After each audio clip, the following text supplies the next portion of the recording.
Welcome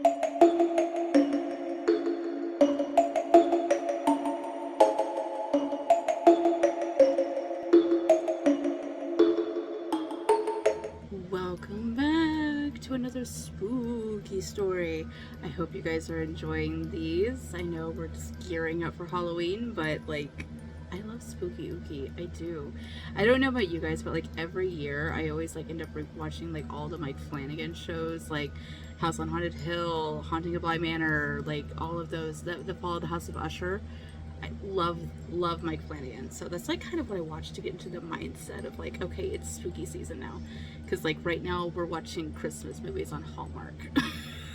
Like, it's not Christmas yet, I still have to be spooky, can't get holly jolly, no. So shut down the holly jolly feels and bring in the spooky ooks. Thank you. Okay, without further ado, let's get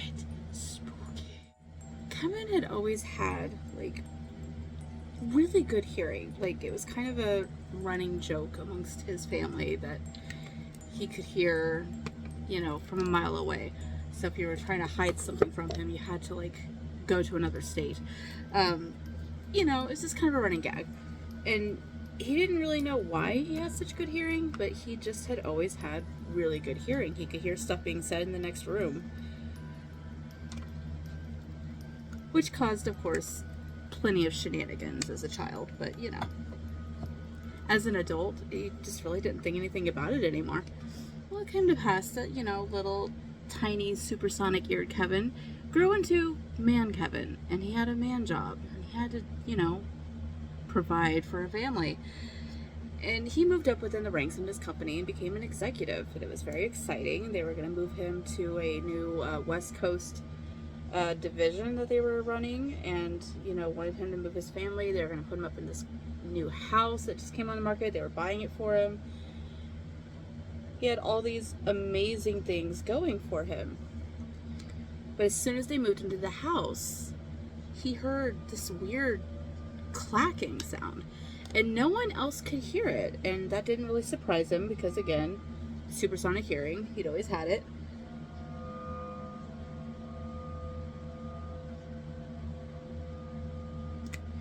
So he had, you know, an HVAC guy come out and, you know, check to make sure there wasn't something wrong in the vents or something, because he just kept hearing it, and he's the only one that could hear it. Well, HVAC guy couldn't find anything.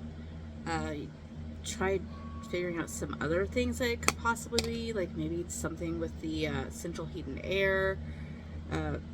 They had a special technician come out from the HVAC company to look at that. Like, no one could find anything wrong with the house. And as annoying as that was, it really wasn't that unusual that he could hear something that no one else could, and no one could figure out what it was that he was hearing. And of course, he doesn't know what he's hearing. He just hears it. That's not his, you know, expertise. He knows business. He doesn't know home repairs. So time goes on, and, you know, he could still hear the noise on like a regular basis, but since no one else could like hear it, he just kind of let it go,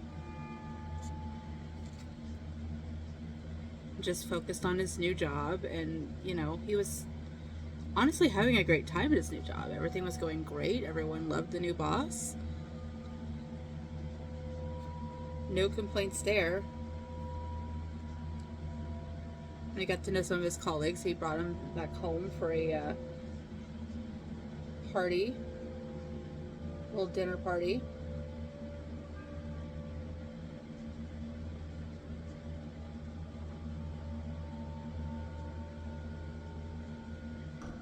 And he asked everyone then, he's like, do you hear anything? Because, like, I hear something and I can't figure out what it is. And of course, they didn't hear it. So their new boss just looked crazy in front of the new workers. No big deal. Time went on. Things were going great.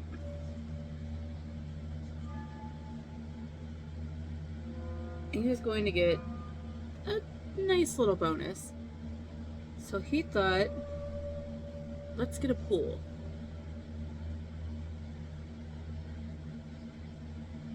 what better way to celebrate with his family? Their successful move, and all the great things that have been happening for them, right? So, of course, the kids were excited.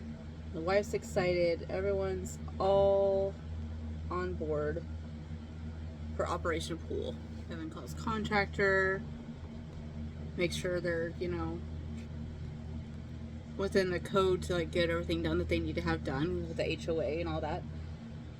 Everything's going great. Well, the contractors find out the address, and they're like, oh yeah, we know that house.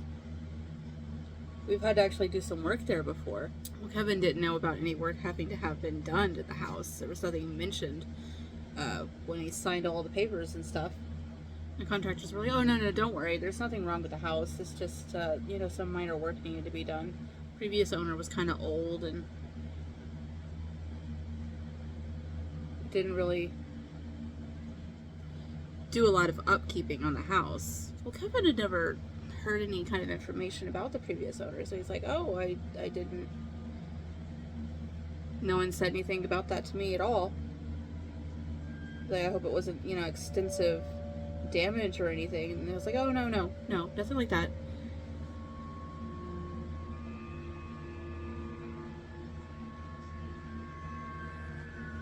He was just older, couldn't maintain the house. Really, everyone in the community kind of knew about him. There was some mysterious disappearance of his wife, and he just was never really the same after that. It's like he just kind of gave up on everything. So we weren't surprised when we got a call about the house. Well, now Kevin was intrigued. Mysterious disappearance of his wife. He's like, oh yeah, it was like all everyone talked about at the time. We're in a big city, but within that city we've got these much smaller communities, and he ran the bakery, so everyone knew him, knew his wife. Like, they were sweet people. And then one day she just up and left him, and not too much longer after that he kind of just shut down completely, closed the bakery out. Like, he just gave up. It was really sad to see. We went home and told his wife, and she's like, oh yeah, the HOA women get together periodically, and like, we talk and stuff, and they told me all of that. Yeah, like, they were really prominent in the community, and I don't know, something just happened to his wife. She just disappeared, and then he kind of just gave up on life and had to have a lot of extra help, and then his children came and like put him away in a home somewhere. Well, that night they were getting ready for bed, and it was just like the clacking sound got way more intense, to the point that it was actually giving him a headache. That was the first time it had been that bad. Again, no one else could hear anything, so he didn't really know what to do about it. Well, his wife and his kids were starting to get, like, really concerned. Like, it wasn't normal for him to get these kind of headaches. Next day, the contractors were going to be here to break ground on the pool, and, like, if he's already got a splitting headache, like, this is not a good start to their happy life here in California. But the guys showed up the next day anyway. Like, there was no stopping it. It was happening, and he just had to buckle up.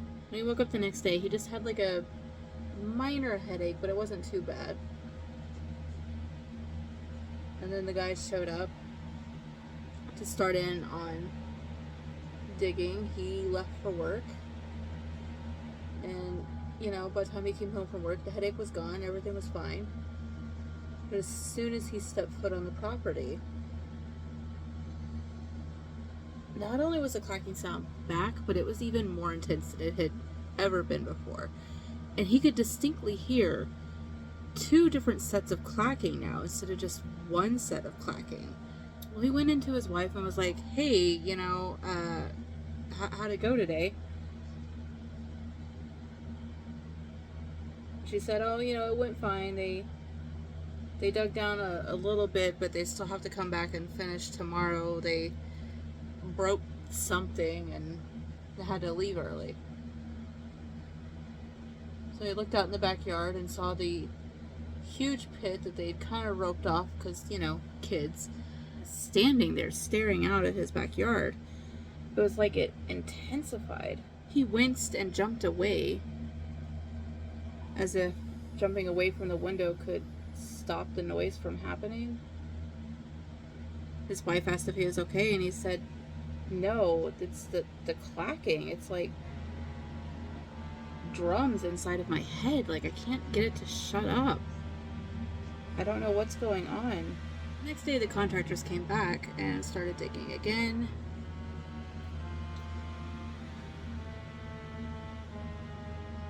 Only this time, the digging had to come to a halt,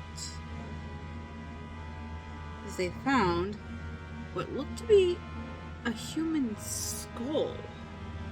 The police were called.